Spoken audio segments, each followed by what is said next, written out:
Welcome back to the Green Yard. It's another beautiful spring day here in Phoenix, Arizona. And you may recognize this spot from one of our more popular planting videos. This is my Thornless Mexican Lime Tree. It creates the really small green limes that are often used in Mexican dishes like tacos and burritos. And so I put this here in kind of the garden pool area of the Green Yard to produce obviously those small Mexican limes. It's been doing really well, so let's see exactly what's been growing on and how it's been growing. Here we go.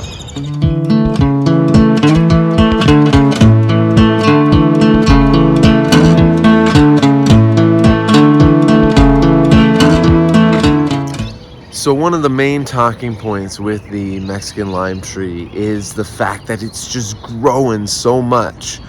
Some of the original footage, which I'll show here, it started out, it was probably only maybe 2.5 feet tall or so, probably actually a little bit less than that, and put it in the ground. It's only been in the ground for right around a year, a little bit over a year. And it's already, I'm 6'2", and so it's already topped out at 7 feet tall. It's been growing really well. It's fruiting this spring. I was waiting for it because apparently with the Thornless Mexican limes, they actually fruit throughout the year, so it's not just a singular flowering, fruiting. Like most citrus trees, they have a continuous fruiting schedule throughout the year, so you constantly get those little Mexican limes there. So I've been waiting for it to flower and fruit. It finally has this spring, and there's just so much fruit on here. It's crazy how many limes there are on here. But so growth is huge. It's gotten so big. I like to let my citrus become bushy in the wild, in nature.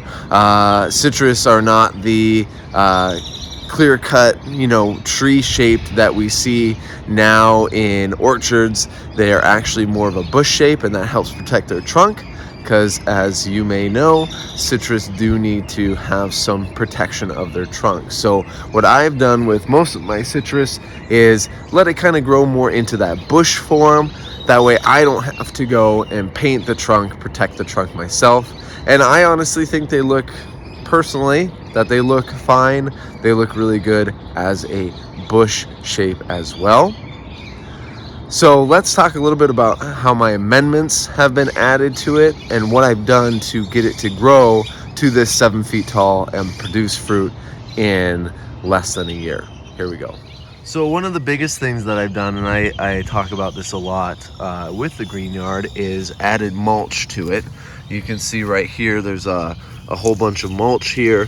If we go down just a little bit, this actually hasn't been watered lately, but if you go down a little bit, you'll see that the soil structure has changed. It's actually very rich now. Let me see if I can get some up. See, so it's very rich. It's not that typical clay soil that we have here in the Phoenix area. It also helps with watering. I really don't water this tree other than the every 2 weeks or so I get flood irrigation. I did water it more its first year, so then this last year I did water it every week during the summer, and then during the spring and fall I just let the irrigation water it and take care of it. I do add my typical amendments on here, including the sulfur.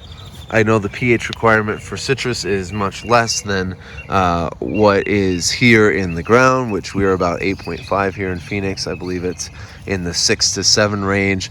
Also add some fertilizer a couple times a year, and then I do add as well azomite, and I like to do fish emulsion as well, which I haven't done a video on yet.